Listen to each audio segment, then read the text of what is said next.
Welcome to the Knuckleheads of Liberty. About open borders.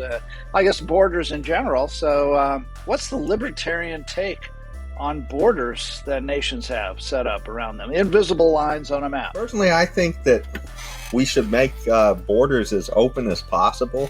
But that said, it sort of goes back to what Milton Friedman said too. You can't really have a welfare state and open borders at the same time. And, I think, Joe Biden is sort of proving that case for us with about 2 million people, coming across wearing Biden and Kamala t-shirt. The main issue is it's a freedom issue. I mean, why? Well, if we trade, I guess fundamentally, what's the difference if I trade with somebody in China, buy something from a Walmart, buy something in an Amazon, and it's coming from another place in the world, and I'm exchanging with that person, versus if that person shows up here and gets paid to, can a soup or, bus tables in a restaurant. In the end, we're exchanging labor and goods with these people no matter where they're at. So to me, I don't see a problem with it as long as that's the intent, right? Is that people, it's a voluntary exchange. As long as it remains a voluntary exchange, I think we should try to keep that border open as free as possible. But once it becomes an involuntary exchange, that's when everything goes off the rails. And unfortunately, we have too many people on the left who want to make it an involuntary exchange, and that's what's causing all the problems. So, Leon. Well, I never quite understand the libertarian argument on open borders. I have a real problem with it here, okay? I mean, we have personal sovereignties, okay? Me, you, Tim, we all have personal sovereignties. So I go back to my sovereignty argument that I had with Ellen Good. We have personal sovereignty.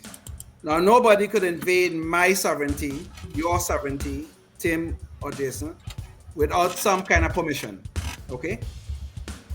Now, my personal sovereignty also extends to my home or my car. And the government cannot invade that. The government cannot invade that without a warrant, or a criminal cannot invade that without risking his life.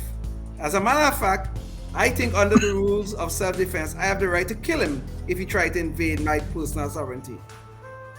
Now, we go one step further. We have sovereignties that we create. All our personal sovereignties make up the sovereignty of the United States. All our personal sovereignty makes up the sovereignty of our various states within the United States. So yes, we can move between the sovereignties of the states with no problem. But when we get into the international borders, things are a little bit different, because these are the collective. The United States is the collective of all our personal sovereignties. So if we do not allow people to invade our personal sovereignties without a warrant, I think the rule of law should matter here. And I think we libertarians or liberty-minded people believe in the rule of law. So I don't know how we justify, even if we were in a situation where there is not, where the distortion of the welfare state, if we could remove it, well, that's a tall order to start with. But if we could remove it, how could we justify people going from one sovereignty to the other without our express permission? I don't understand how that works. Unless Tim's going to jump in, I just wanted to rebut one item, and that's that you say express permission. I want there to be the express permission. That's the issue. I don't want it to be a situation where we're saying, don't come, and then they come. I want it to be a situation where it says, we're going to make it as easy for people to come so long as you're not trying to rob us or, try and get on the dole or something like that. And, that's the problem with the dole is has some bad incentives attached to it. So, but anyway, so it's not about being for law breaking. It's about literally having the laws to allow for a lot more migration. That's all. But we know, we find but we know what's going to happen if the borders are open, right? We know law breaking is going to occur. Even though I will admit there are some people who genuinely want to cross our borders to look for a better life for themselves and their families. I fully accept that. But we know that there's a lot of criminal activities going to go when the borders are open. So we have to have some mechanism by which we control the flow of people across our borders. And I assume they will have some mechanism by which they control the flow into their country, say from the United States going into Mexico, American citizens going into Mexico or going into Canada. They have some mechanism to control the flow. Because we know criminal conduct is going to occur, even though there are people, many of them genuinely want to improve their lives, which I applaud. But I don't know if you can take the criminal conduct that comes with it. Well, we know there's going to be criminal conduct done by American citizens also. Don't we have to wait until the citizens from the other country that are immigrating here to actually do something wrong first and are convicted? Well, under our laws within our sovereignty, their first act here is an illegal act. They cross the border without permission. Okay. So we have a problem. So but let me tie this back to the Ukraine situation though.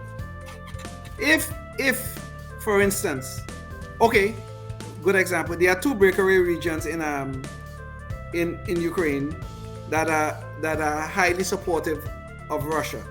Okay? So what if these two breakaway regions, which I'm probably sure they did, asked the Russians to come in? Now, would that be a problem? Now, under our theory of open borders, Russia should be able to walk in there as a damn well pleased because they were invited in by the two breakaway regions. Is that a problem? Where do we draw this line?